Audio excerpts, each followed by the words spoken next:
उच्च प्रतीच्या एकरी 100 टन उत्पन्न घेणाऱ्या जमिनी सत्तेच्या ताकदीने ताब्यात करून शेतकऱ्यांच्या पोटावर पाय ठेवत होत असलेल्या शक्तीपीठ महामार्गाला आमचा कायमच विरोध असेल असं ठणकावत सर्वसामान्य जनतेच्या टॅक्समधून घेतलेल्या पैशांची अशी उधळपट्टी करू देणार नाही असा एल्गार राज्याचे माजी मंत्री आमदार डॉक्टर विश्वजित कदम यांनी केलाय।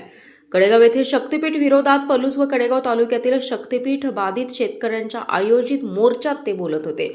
यावेळी खासदार विशाल पाटील, महेंद्र लाड, डॉक्टर शांताराम कदम, ऋषिकेश लाड, डॉक्टर जितेश कदम, डॉक्टर भारत पाटणकर आदी जण उपस्थित होते।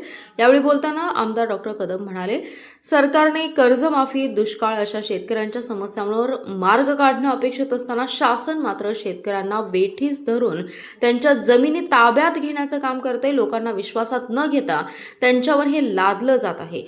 रात्री अपरात्री पहाटे जमिनीच्या मोजण्या करतात। हेही पोलीस फौजफाटा घेऊन ही अतिशय गंभीर आणि चुकीची बाब असल्याचं त्यांनी सांगितलं। गेल्या 3 ते 4 महिन्यांपासून अतिशय गोपनीय पद्धतीने हा प्रकार सुरू आहे।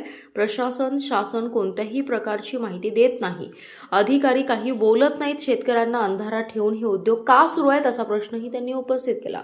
परंतु लोकांच्या हक्कासाठी, न्याय देण्यासाठी आणि त्यांच्या शेतीचे संरक्षण करण्यासाठी ही लढाई असून आम्ही कायम शेतकऱ्यांच्या आणि सर्वसामान्य लोकांच्या सोबत असल्याचं त्यांनी यावेळी बोलताना सांगितले। यावेळी बोलताना विशाल पाटील म्हणाले, सांगली जिल्हा हा संघर्षाचा आणि क्रांतिकारकांचा जिल्हा आहे। इथे रेटारेटी चालणार नाही। जिल्ह्यात खून, दरोडे, खंडणी यांसारखे गुन्हे घडत असताना पोलिसांना तिकडं बघण्यासाठी वेळ नाही, परंतु पहाटे फौज फाटा घेऊन शेतकऱ्यांच्या जमिनी मोजणी करण्याचं काम सुरू आहे। डॉक्टर पतंगराव कदम साहेबांनी या ठिकाणी पाणी आणलं, लोकांनी कष्ट करून सुपीक जमिनी केल्या आणि आता सरकार त्यावर घाला घालत आहे, पण आम्ही तसं करू देणार नाही असं त्यांनी यावेळी बोलताना सांगितलं।